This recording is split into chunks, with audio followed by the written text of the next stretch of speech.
Boker Tov, good morning. Welcome everybody to our Aliyah day.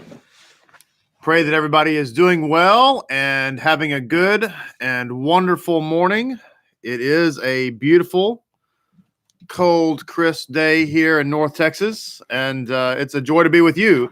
All of you who are watching from across the fruited plain and from across our beautiful globe, it is a joy to be here. We are wrapping up Parasha Noach as we head into the Shabbat. This, of course, is the prep day, getting ready to enter into Gan Eden, as it were, to get a foretaste of the Olam Haba, the foretaste of the Messianic era.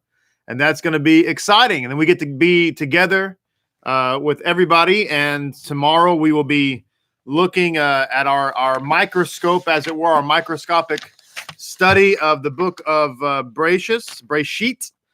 We'll be looking at chapters 14 through 31 tomorrow. So we're working our way through Breshit in this important book. But today we'll be wrapping up our discussion of the flood. And it's going to be wonderful. One of our daughters, Rachel, is in Tulsa.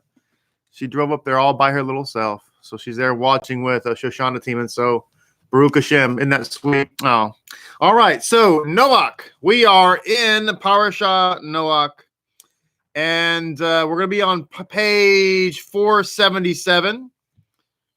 And let's see. I'm sorry, it's not 477. What am I talking? I had the book open to the wrong section. Parasha Noach is very long. It's over 300 pages long. Can you believe that? But that's not correct. So we're actually going to turn back to our actual page, which is page 43. There we go. How funny. Page 43, we're going to be in chapter 18.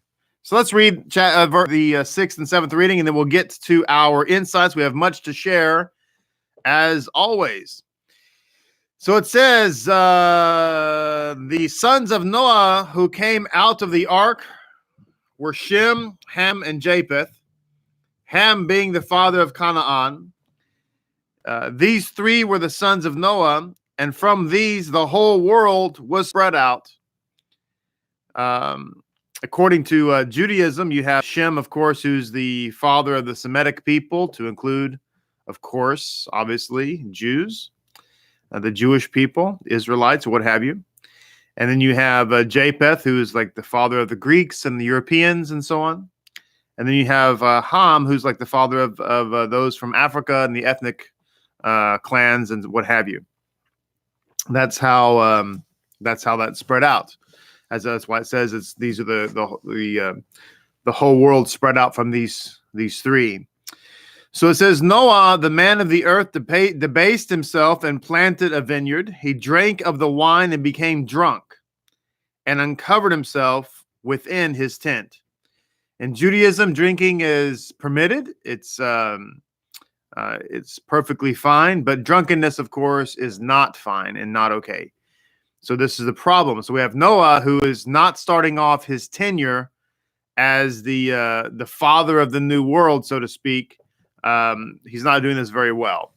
So anyway, it says Ham, the father of Canaan, saw his father's nakedness and told his two brothers his two brothers outside. And Shem and Japheth took a garment, laid it upon both their shoulders, and they walked backwards and covered their father's nakedness. Their faces were turned away, and they saw not their father's nakedness.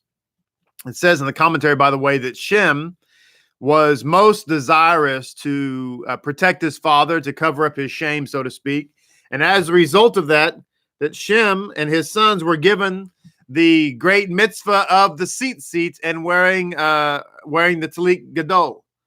So according to ancient Jewish literature, the precursor that would become the talit for us Jews is actually based on this passage. So it says, Noah awoke from his wine and realized what his small son had done to him. And he said, cursed is Canaan, a slave of slaves shall he be to his brothers. And he said, blessed is Adonai, the God of Shem, and let Canaan be a slave to him. And may God extend Japheth, but he will dwell in the tents of Shem. May Canaan be a slave to them.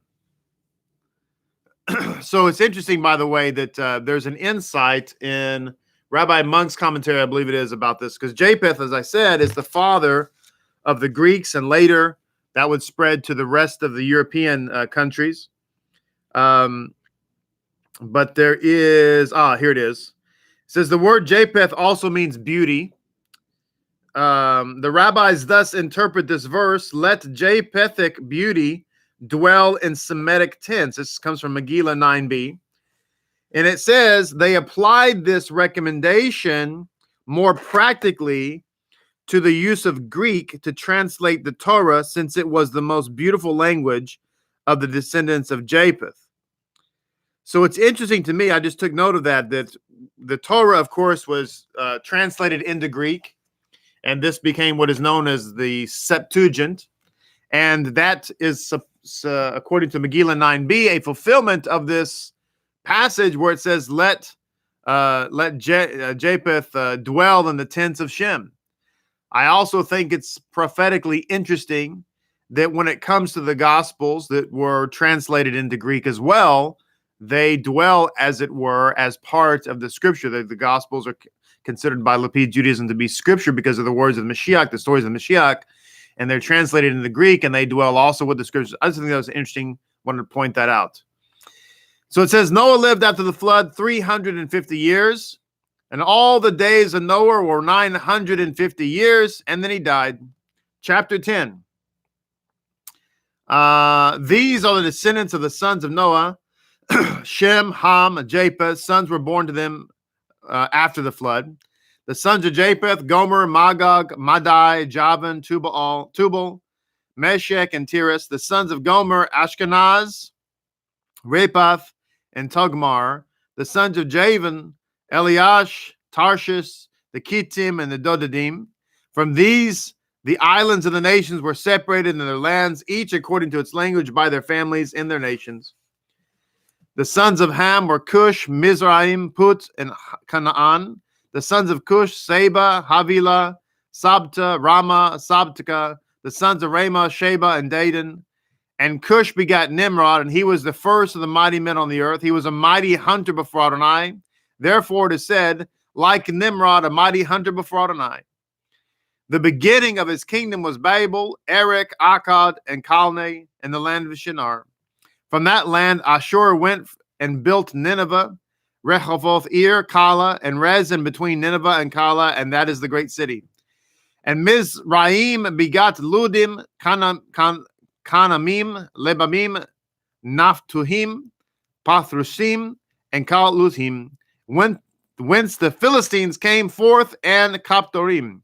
Canaan begot Zidon, his firstborn, and Heth, and the Jezebites, and the Amorites, the Girgashites, the Hivites, the Archites, the Sinites, the Arvadites, the Semerites, the Chemethites. Afterward, the families of the Canaanites branched out, and the Canaanite boundary extended from Sidon going towards Ge'ar, as far as Gaza, going towards Sodom, Gomorrah, Adamah, and Zeboim, and as far as Lasha.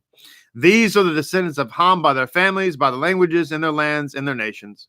And to Shem, also to him were born, and he was the ancestor of all those who lived on the other side, the brother of Japheth the elder, the sons of Shem, Elam, Asher, Arphaxad, Lud, and Aram.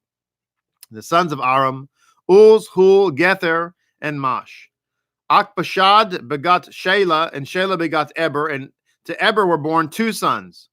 The name of the first was Peleg, for in his day the earth was divided, and the name of his brother was Joktan, and Joktan begot Almodad, Shelef, Azarmaveth, Jerah, Hadaram, Uzal, Dikla, Obal, Abimael, Sheba, Aphir, Havilah, and Jobal. All these were the sons of Joktan. Their dwelling place extended from Mesha, going towards Sephar, the mountain to the east.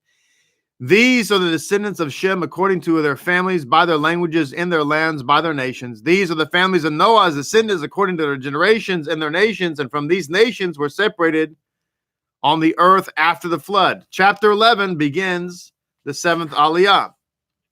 The whole earth was of one language and common purpose, and it came to pass when they migrated from the east, they found the valley in the land of Shinar and settled there. And they said to one another, "Come, let us make bricks and burn them in fire." And the bricks served them as stone, and the bitumen served as mortar. And they said, "Come, let us build a city and a tower with its top to heaven. Let us make a name for ourselves, lest we be dispersed across the whole earth." Adonai descended to look upon the city and tower which the sons of man built. And Adonai said, "Behold, they are one people with one language for all." And this they began to do. And now should it not be withheld from them all they propose to do? Come, let us descend and confuse their language, and they should not understand one another's language. And Adonai dispersed them from there over the face of the whole earth, and they stopped building the city. That is why it's called Babel, because it was there that Adonai confused the language of the whole earth. And from there, Adonai scattered them over the face of the whole earth. These are the descendants of Shem.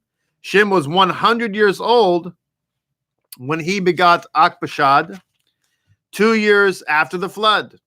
And Shem lived 500 years after begetting Akpashad, and he begot sons and daughters. Shem lived a very long time. In fact, I want to say, I didn't, if my math serves my memory correctly, that Shem lived another 35 years or so after Abraham. So it says Akpashad had lived 35 years when he begot Shelah, and Akpashad lived 400 years after he begot Shelah, and he begot sons and daughters. Shelah had lived 30 years when he begot Eber, and Shelah lived 403 years after begetting Eber and begot sons and daughters. When Eber had lived 34 years, he begot Peleg, and Eber lived for 430 years after he begot Peleg, and he begot sons and daughters. When Peleg had lived 30 years, he begot Reu, and Peleg lived 209 years after begetting Reu, and he begot sons and daughters.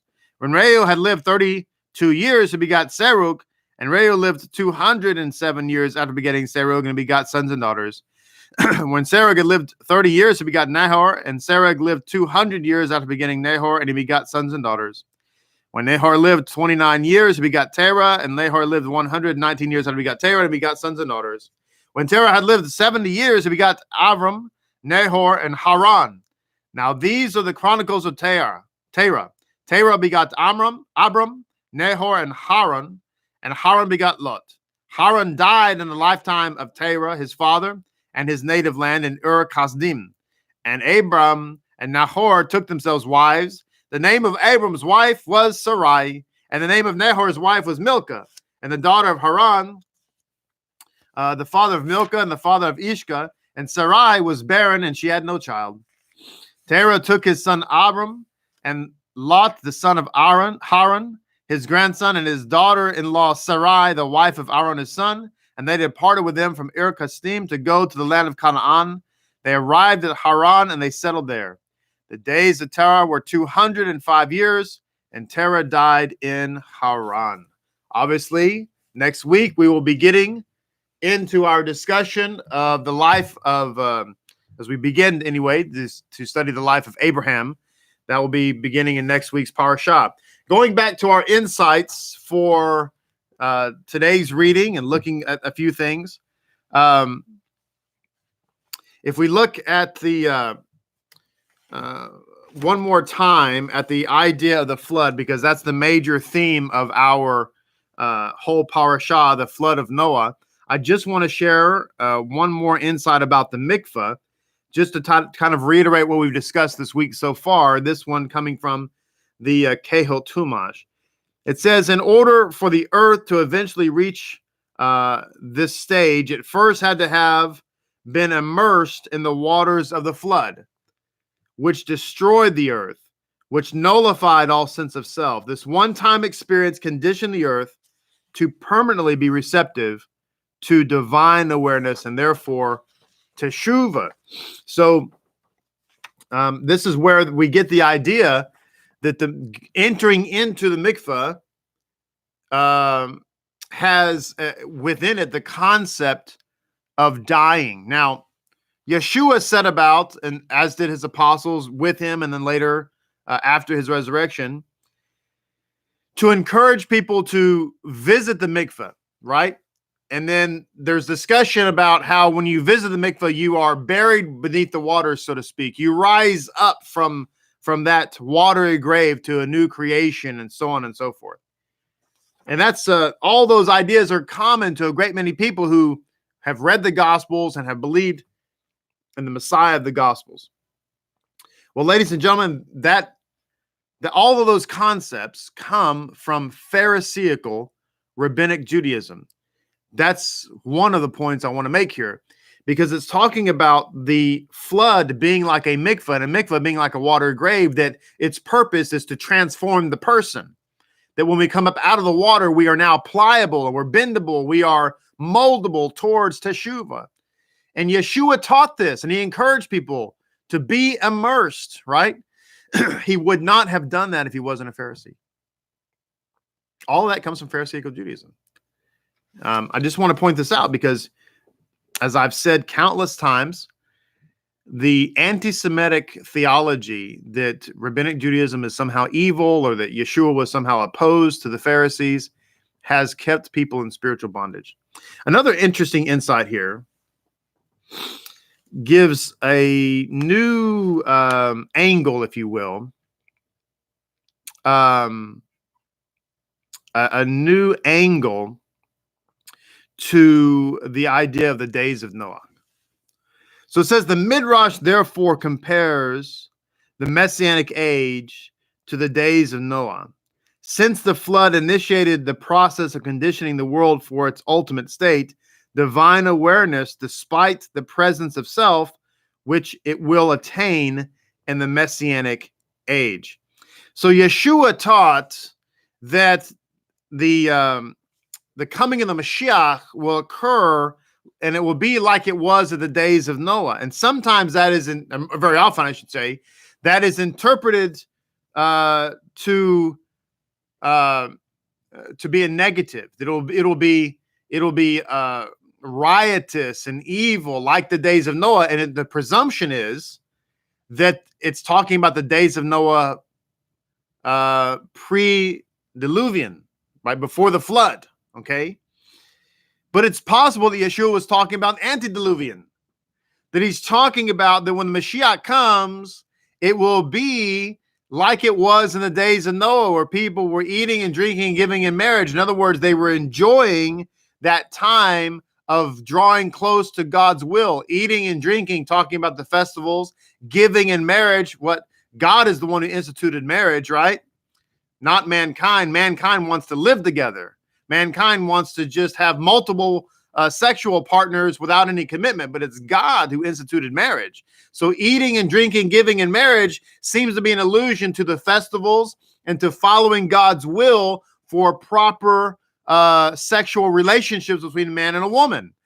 And this coincides with the Jewish idea that the Mashiach is going to come in either one of two cases. That where there's evil in the world that is abounding, or that there is teshuvah going on, that people are being drawn back to the true Torah, true law of Moses in Yeshua, true way of life. Now, the reason I bring this up is because many people who believe in JC are actually looking forward to the destruction of the world. They like it's like watching a reality TV show. They can't wait for Armageddon to happen. And they believe that the only thing that's going to happen is that the world is going to descend into such a state of misery, and then we'll know the Mashiach's coming. And so the point is that actually that's not necessarily true, that we have a part to play.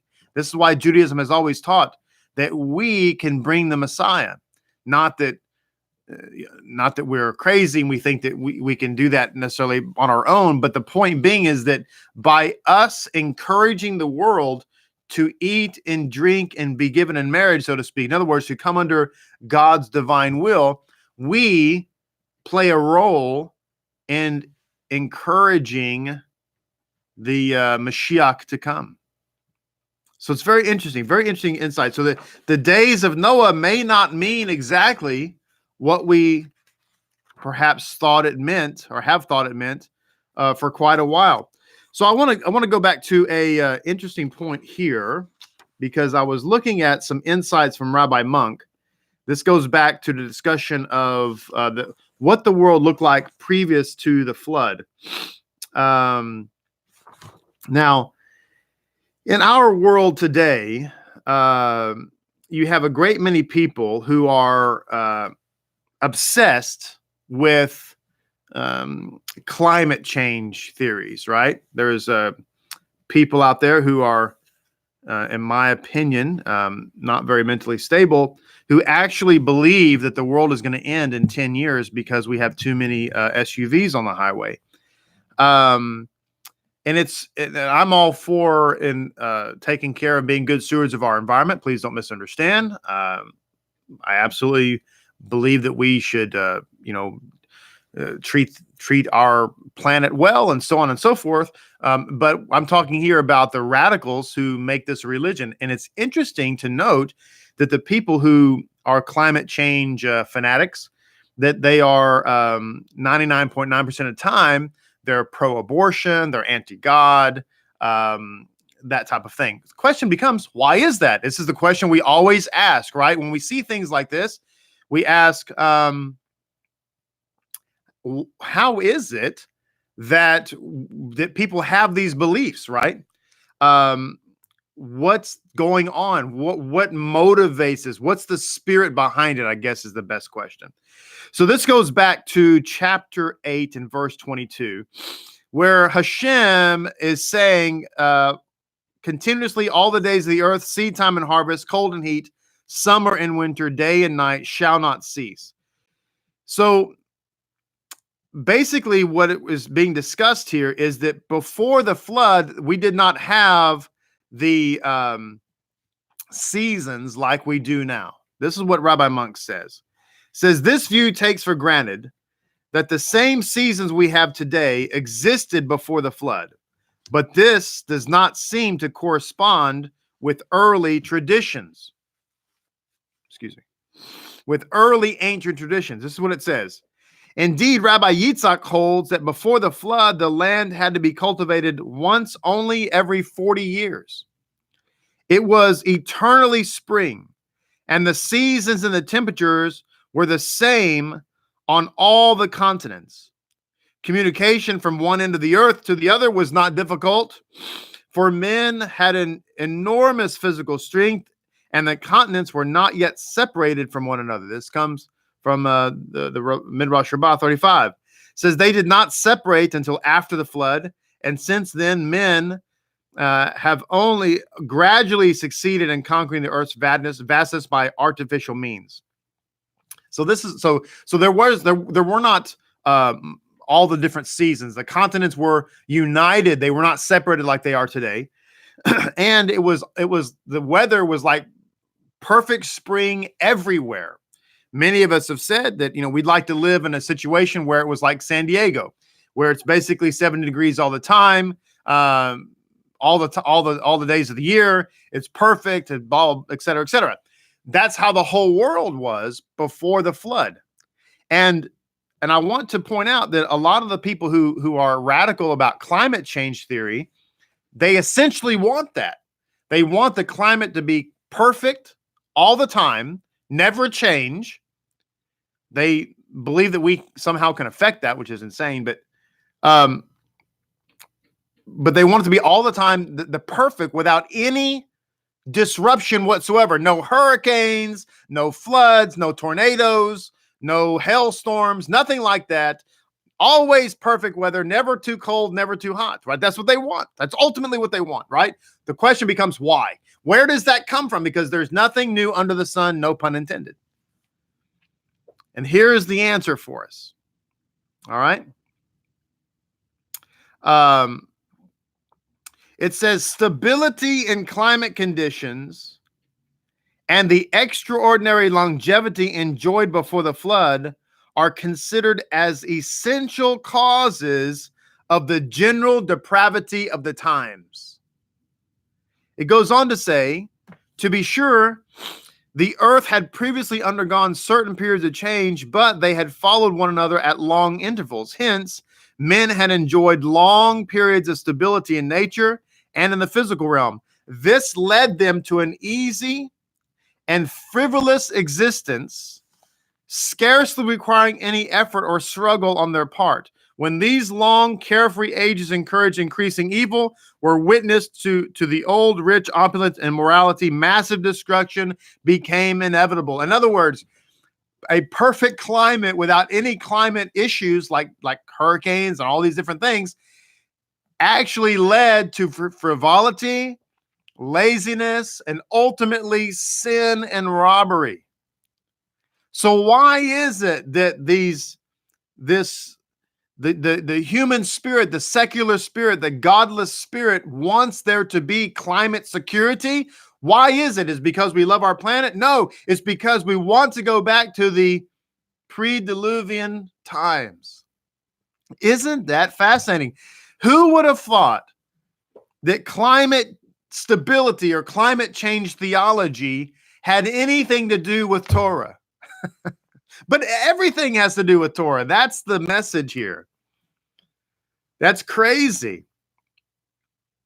That is, I mean, really think about it. So this is unbelievable that we have this idea. Why do people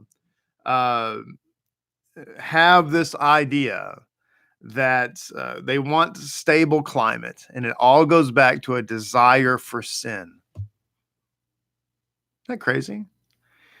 That's why you have the people that want it are generally godless. Now, again, I'm not talking about people who want to be good stewards of the earth. We all should be good stewards of the earth. We all should, feed the chipmunks and take care of our places, not have trash everywhere, and not just destroy the earth indiscriminately. Of course, I think that slaughtering whales for stupid oil, letting whales be destroyed just because we want their oil, or slaughtering snow seals or whatever you call them, just so we can have their fur, is completely inhumane and ridiculous.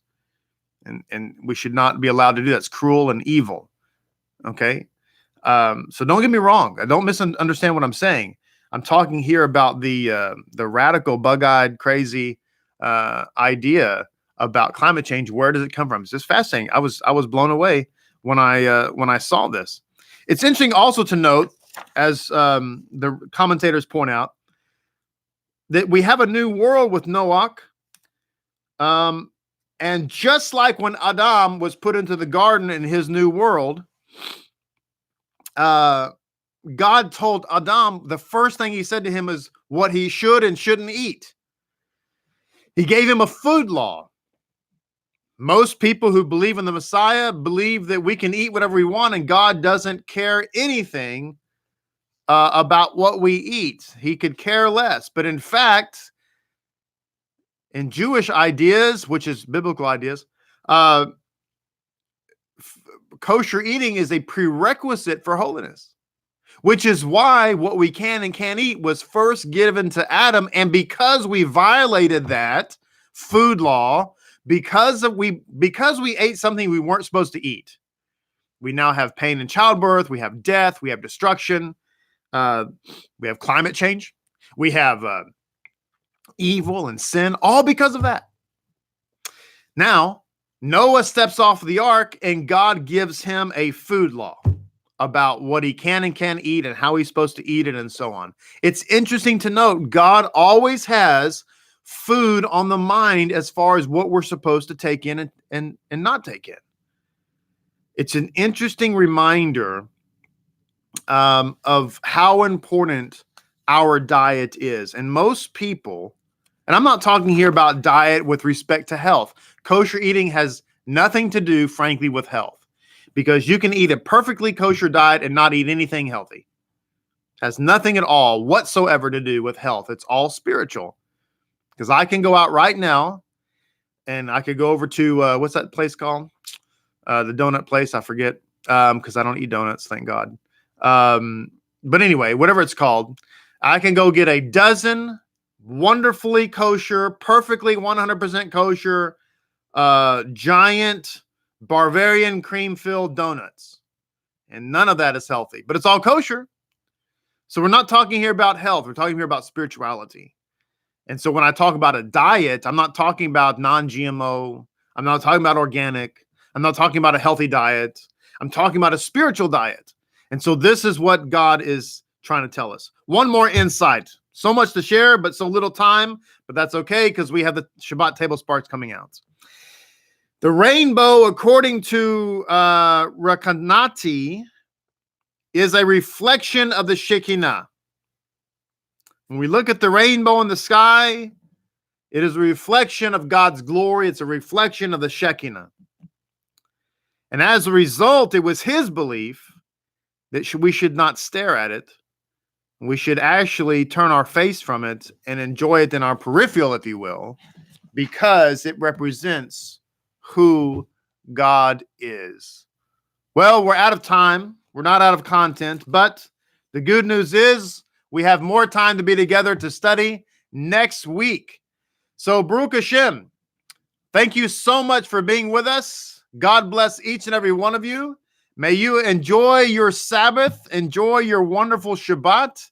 I will look forward to seeing everybody with us tomorrow. May Yeshua, the true Messiah, bless you, and may you be blessed in your pursuit of his holy Torah. God bless you all. We'll see you tomorrow. Shabbat Shalom.